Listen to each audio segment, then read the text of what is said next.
pakikinig ng salita ng Diyos na dadalhin po ng ating pinakamamahal na pastor at batang-batang pastor from Child Maipaho, ating minamahal, Pastor Neo Alito. Thank you po, Sister Hedy. Glory to God. Salamat po sa Panginoon. Gandang umaga po sa bawat isa, sa ating mga pastor, sa ating po mga kasama sa umagang ito. Kumusta ho kayo? On behalf po ng JL Maipaho, kami po ay nagpapasalamat dahil patuloy po kayong kaisa sa patuloy na pananalangin, hindi lamang po sa mga pastors, lalo na po sa ating mga kamanggagawa. Kasama rin po ng aking pamilya, ng aking asawa, ay binabati po kayo ng good morning. Payagan niyo po ako mag-share lang po ng kaunti dahil ilang araw na lang ho ay election na at alam naman ho natin na bawat isa sa atin, I believe, ay nagkaroon ho ng pati upang isulong ho natin yung agenda ng Diyos sa ating bayan.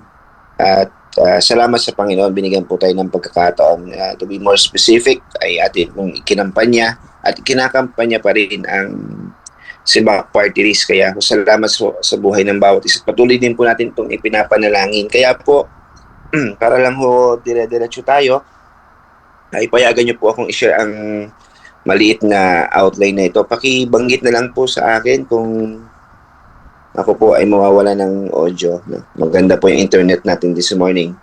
Anyway, about nation building or building a nation, ang ating pong matagal na pong isinisigaw, matagal na po nating ipinagpipray, matagal na po nating inilalaban noon pa man. Ito na ho yung ating binabanggit. Kaya ho ngayong umagang ito, ang ating pong pinakateksto ay hango po sa Psalm 33 verse 12. At alam ko kung baka kabisado niya na po ito. Ang Psalm 33 ay punong-puno po ng pagdideklara po ng righteousness ng ating Panginoon. But in Psalm 33 verse 12, ito ho yung pinakamaganda na, Blessed is the nation whose God is the Lord, the people He chose for His inheritance. Ulitin ko, Blessed is the nation whose God is the Lord, the people He chose for His inheritance. Ang Diyos po ang pagpalain sa kanyang buhay at makapangyarihang salita. Let's pray. Panginoon, ito pong salitang ito ay magkaroon ng malalim na impartation sa bawat isa sa amin this morning. And we pray, Holy Spirit, na patuloy mong ilagay sa aming mga puso ang damdamin na minsan pang maging nation builder, minsan pang maging kabahagi ng pagbubuo, pagtataguyod ng iyo pong napakadakilang agenda sa bansang Pilipinas. Salamat po.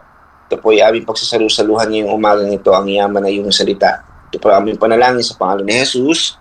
Amen and amen. Nandyan pa po ba kayo? Good morning ho ulit. Alright. So, ito ho ay kumbaga lagi na natin po ito narinig, especially to Bishop Brother Eddie. Pag pinansin niyo po yung verse ng Psalm 33 verse 12, NIV nga po pala yung aking binasa, Blessed is the nation whose God is the Lord. So, binibigyang emphasis na kailangan po ang paghahari ng ating Panginoong Jesus o ang kanyang lordship sa isang bansa o sa isang nasyon upang tawagin blessed. Hanggat hindi po nagiging si Jesus Christ ang totoong Panginoon ng buong bansa o ng buong nation, hindi po tiyak na masasabi yung context ng pagiging pinagpala o yung blessed. Hindi ho natin maangkin-angkin kaagad. Pero kaya nga ho, tayo sa ating pong church, dinideklara po natin lagi yan that Jesus is Lord over the Philippines, Jesus is Lord all over the world. Kasi naniniwala ho tayong ang pagpapala ng Diyos ay dadaloy sa isang bansa, sa isang lugar, hindi lamang po basta maging pamilya, kung saan si Jesus ang siyang Panginoon. At binanggit po dun sa pangalawang bahagi, the people He chose for His inheritance. Ang kayamanan, pagpapala, inheritance ng Panginoon ay padadaluin niya dun sa kanyang mga pinili. Ikaw at ako, na pinili niyang maging kabahagi po dito sa nation building na ito. So, this very simple title is Building a Nation in God's Way. So, ang pag-build ng isang nation, hindi naman po about lang sa infrastructure or system na nakagaya natin na nakikita natin sa ibang mga bansa na sana ang Pilipinas may ganun din. Pero dapat po bilang mga Kristiyano, ang laman po ng ating mga puso't isipan pag pinag-usapan ang nation building ay pagbubuo ng mga o pagkakaroon ng mga tao o mga mamamayan na ang sentro po ay ang Diyos. Kaya yun po yung binanggit natin, Psalm 33 verse 12. Dapat po matandaan natin, ito ho ay hindi non-negotiable. Ika nga, God is the ultimate nation builder. Ang Diyos po talaga ang ultimate nation builder, hindi po tao. Kundi ang Diyos po ang nag-institute ng pagbibuild ng isang nation. Ang sabi po dun sa Genesis chapter 12, verse 1 to 3, ito na lang po yung summarize, I will make you into a great nation. Binanggit po yun kay Abraham, no? So, ang Diyos po ay binabanggit niya yung kahalagahan ng nation. Hindi lang niya binanggit na I will make you famous or great family, yung pamilya ni Abraham. But binanggit niya doon ng Panginoon, ng Diyos, yung about nation. Ibig sabihin, ang vision ng Panginoon talaga about this is lahat ng mga bansa o nation. Ang plano ng Diyos sa lahat ng bansa sa umpisa pa lamang ay magkaroon ng pananampalataya sa Kanya at pagsunod sa Kanya at magkaroon ng tinatawag na covenant or kasunduan. Yun po ang gusto ng Panginoon. And I pray na sa Pilipinas po mapangyari po yon. Lagi po natin sa ating mga puso't isipan yun. In Deuteronomy chapter 7 verse 6, sinabi ng Diyos, pinili ng Diyos ang Israel, pinili ng Panginoon ang Israel para maging isang nation o maging isang bansa. So, a godly nation is set apart for righteousness and service. Kaya ang Diyos po ang ultimate nation builder. Siya talaga ang pumipili. And madami na ho tayo narinig, madami na ho tayo nabalitaan, madami na rin po ang nagsabi na ang Pilipinas din po ay pinili ng Panginoon, hindi para ikumpara sa Israel, o hindi para maranasan din ang pagkapalang nararanasan ng kanyang bansang piniling Israel.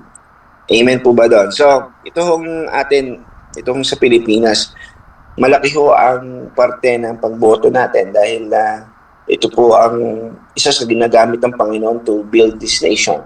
Kaya ho, tayo po ay nagpe-pray for guidance. At yung pong ginagawa, especially ng leadership, is for guidance sa mga taong undecided, sa mga taong confused, sa mga taong naghahanap po ng paggabay. Ang leadership po ng JL ay nag-initiate, nag-pray, nag-fasting upang tayo po ay gabayan sa mga undecided, sa mga confused. At kung kayo naman po ay hindi confused, decided na, salamat sa Panginoon, kayo po ay nag-pray at nag-fast para po sa inyong pipiliing iboto this May 12. Amen po ba doon? Naman ho, malagpasan ko yun. So, magandang mabigyan diin. Ipinag-pray at ipinag-fast din naman. Kinilala kung sino po yung dapat po nating piliin. At yun po ay sa inyo, karapatan nyo po yan, pero dapat tayo ay guided ng unang-una ng salita ng Panginoon at ng banal na Espiritu. So, sino-sino ba ang biblical examples of nation building? Pagdating po sa Bible, kilala natin si Moses. Si Moses at mga ang kwento ni Moses at ng mga Israelita dun sa book of Exodus and Deuteronomy. Dineliver sila sa Egypt, galing sa Egypt at tinanggap nila ang kautusan ng Panginoon at bumuo ng isang community with His covenant. Yun po yung sa kwento ni Moses. At in Deuteronomy chapter 4 verse 6 to 8, binanggit po doon ang mga kautusan ng Panginoon distinguished sa Israel lamang po yon among the nation. So meron pong connection sa lahat po ng mga bansa. Kasama po tayo doon among nations. Tayo po ay kasama doon sa binabanggit na mga kautusan, pangako, and covenant of the Lord. So a nation is built on godly principles, not in human wisdom. Hindi po ang isang nation po ay hindi nabibuild o nabubuo o hindi na itataguyod nang dahil sa magagaling, mahuhusay lamang o wisdom ng tao lamang ang kundi ang pinanggagalingan po nito, mga kapatid, ay ang maka-Diyos o godly principle. So, sa Diyos po palagi ang punta natin, mga kapatid. So si Joshua, ang pangalawang example, pag pinag-usapan po ang nation building, may isip agad natin si Joshua, ang successor ni Moses. Sa leadership po niya ay doon po pinakita yung unity and obedience na nagdadala sa kanilang upang tanggapin nila yung inheritance ng Panginoon. Sila po ang talagang nakatungtong doon sa promised land, di ba po? In Joshua chapter 24 verse 15, binanggit ni Joshua, "Me and my household will serve the Lord," di ba? "As for me and my house," binabanggit niya doon na kayo, sino ang inyong susundin? Ako, basta ako susundin ko yung Diyos. So, ang isang matibay na pamilya, kagaya po nung kina Joshua, and godly leadership are pillars of nation building. So, makikita po natin, mahalaga rin po pala yung tayo po ay basic, di ba po? Tayo po yung pinaka pundasyon ng isang bansa, ang isang pamilya. Kung ang isang pamilya ay God-fearing, ang isang pamilya ay faith-filled, Jesus-centered, makakaasa po tayo simula sa isang pamilyang maka-Diyos, isang pamilyang may takot sa Diyos, yun po ang umpisa ng nation building din. Kaya po, hindi po tayo mananawang mag-exhort, mananawang mag-evangelize, mag-encourage, mag-pray, mag-fast for others na ma-born again. Kasi yun po yung naranasan ni Joshua. Ang pamilya ni Joshua ay isa sa ginamit ng Panginoon in nation building. Pangatlo, si David and Solomon. Kilala na naman po natin itong mga famous Bible characters ito, a man of God.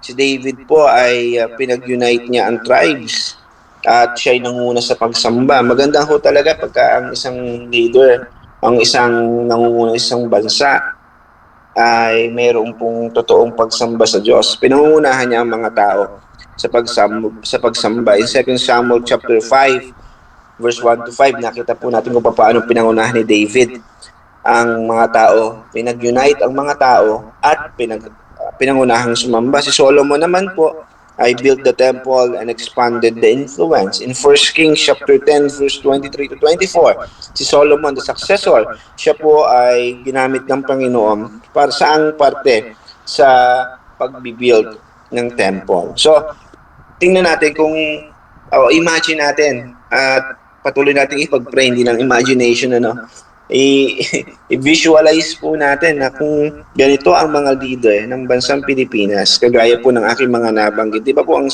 ganda, ang sarap po dahil nangunguna sila sa pagsamba at siguro yung ating ipinagpipray na cornerstone Balintawak tumutulong ang mga nasa alam niyo yun, nasa pwesto para mas madami pang kagaya ng cornerstone Balintawak ang maitayo sa buong Pilipinas para maging Christ-centered, faith-filled ang bansang Pilipinas. Ang sarap po. Kaya ho yun yung ating ipinagpipray, mga kagaya nito. Pangapat po ay si Nehemiah, rebuilding after the exile, ang kanya pong kwento. In Nehemiah chapter 2, verse 17 to 18, doon po yung actual na pagre-rebuild o pinatong sa kanya ang pagre-rebuild ng wall. So ang restoration ng wall na yon o rebuilding the wall includes physical, spiritual, and moral renewal. Yung pong nangyari pong pagre-rebuild ng wall na yon, hindi lamang po puro physical, hindi lamang po tinatawag nating moral, naroon din po yung spiritual. So hinamon ang mga tao kung sino ang para sa Diyos sumama sa pagre-rebuild. So yung pong mga binanggit ko mga example about po yan sa nation Hindi naman po yan church. Amen po ba? So, yung pagpasok sa Promised Land, buong nation yon. Yung pong leadership ni Moses, buong nation yon. Di ba po? Yung pong kay David, nation po yun. Kingdom po yun ni David and Solomon. Pati yung kay Nehemiah, it's all about nation building. Hindi lamang po tayo natatali sa loob ng church. Amen? Kaya ho, talaga hong mayroon tayong parte sa nation building.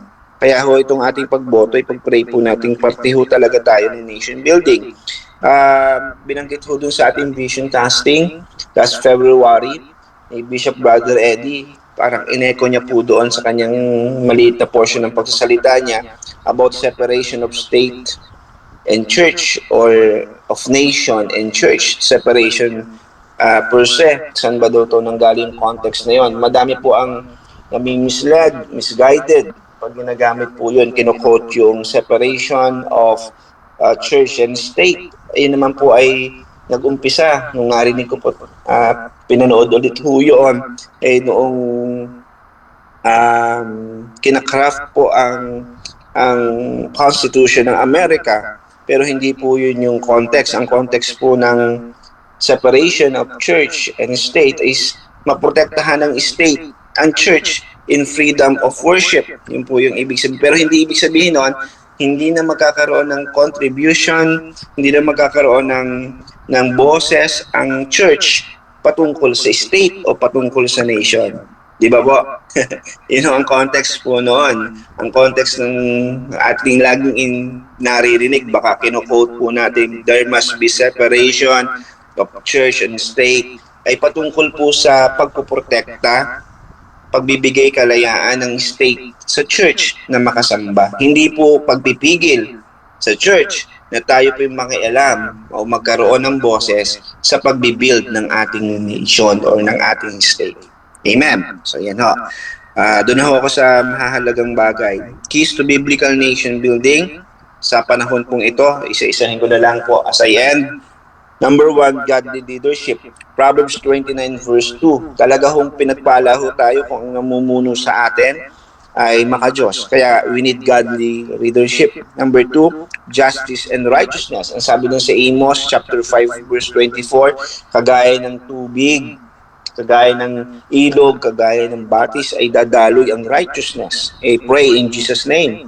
And number 3, prayer and repentance. We need it. If my people, sabi po doon sa 2 Chronicles chapter 7 verse 14, kung tayo po, ang kanyang mga anak, ang kanyang mga tinawag, tayo iparte doon, ay magpapakumbaba tatawag, He will heal our land in Jesus' name.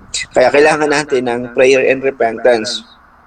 Number 4, unity and vision. Ang sarap pong pagmasdan na sabi nga doon sa inawit natin, Hedy, na tayo nag-aawitan.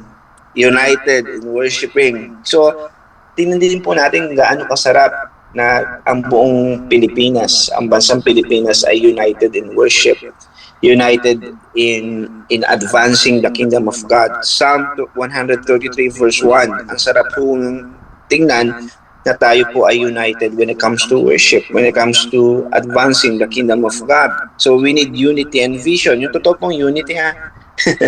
Unity and vision. Vision. Proverbs 29 verse 18. Kapag po may vision, talaga pong may direksyon. Pag wala hong vision, dun po nagkakaroon ng problema ang mga tao. Kapag hindi visionary ang leader, kapag wala pong vision ng isang nangunguna, ang isa pong nakaupo doon sa tinatawag po nating sa government, sa pillars, ay wala hong direksyon. Kaya we need unity and vision. Panlima, ito ho pinakamahalaga. Masarap po itong banggitin Hindi ho ito bias, pero ito talaga ang tama. Teaching the next generation. Basahin ko ho ang Psalm 78 verse 5 to 7. Psalm 78 verse 5 to 7.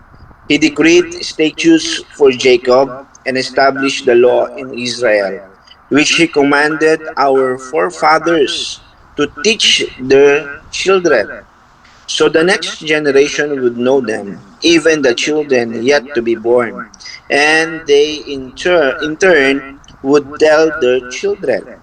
Then they would put their trust in God and would not forget His deeds, but would keep His commandments. Amen. Ang Diyos po ang magpalain muli doon sa salita ng Panginoon. Amen po ba doon? Na kapag parte po ng ating nation building, ang pagtuturo po sa mga kabataan, huwag ho tayong mawalan ng pag-asa sa mga kabataan. Dahil ang kabataan, ang pag-asa ng ating bayan. Kaya tuturuan po natin sila. I-inspire po natin sila. I-guide po natin sila. Lalo na po sa mga kabataan po ngayon na bagong boboto. Alam mo, mas matatalino po sila. Pero dapat po i-guided pa rin ng righteousness, the Word of God, guided pa rin po. Ano ba nga, mahalaga yung naririnig nila sa atin. Mahalaga yung mga komento natin. Mahalaga yung ating mga reaction. Pero dapat sana ang ating mga reaction, comments, and insights must be naka-angkla sa salita ng Panginoon, sa kanyang righteousness and justice. Hindi lang biases or based on our emotional, kung ano po ang ating pagtanaw bilang isang emosyonal. Kung hindi, meron pong tinatawag na intellectual and of course spiritual virtues or values. Amen po ba? So, turuan ho natin ating mga kabataan. So, ito na lang ho yung dulo siguro. God desires nations that reflect His glory. We are called to be salt and light, contributing to national healing and hope.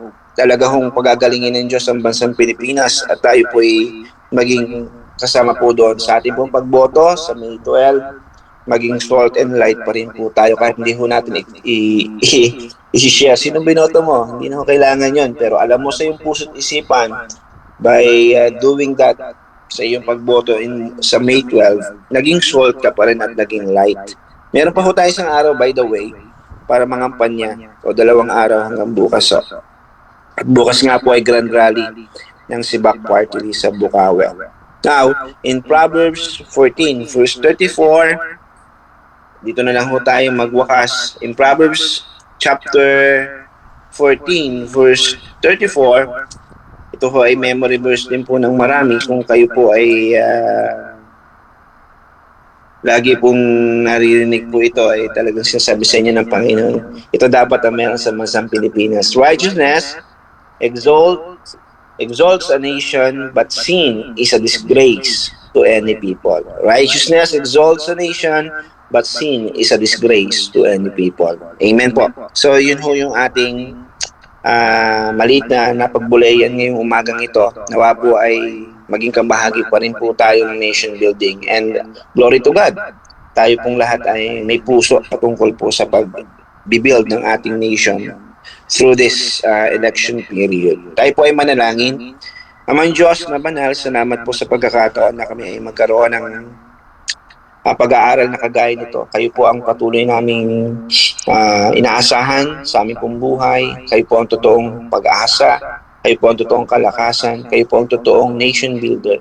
Kaya pinagkakatiwala namin sa iyo ang aming mga buhay. Una po ang aming mga buhay. Pangalawa po ay ang election o midterm election this year 2025 sa May 12. We pray na kami pong lahat bilang mga anak mo dito sa JL District 2, Caloocan, maging kabahagi kami ng nation building. Sa mga narinig po namin, malalim po maitanim sa aming mga puso kung paano kami po ay iyong gagamitin. Kagaya po ng mga examples na nabanggit o Lord sa katauhan ni Moses, katauhan po ni David, ni Solomon, ni Joshua, maging Panginoon ni Nehemiah, maging kagaya po nila kami when it comes to nation building. Lord, salamat, pagpalain niyo po ang bawat isa. Saan man kami pupunta mamaya, o anong ang gagawin buong araw, maparangalan po namin kayo. Ito po ay aming panalangin sa pangalan ni Jesus. Amen. Salamat po, and God bless you all.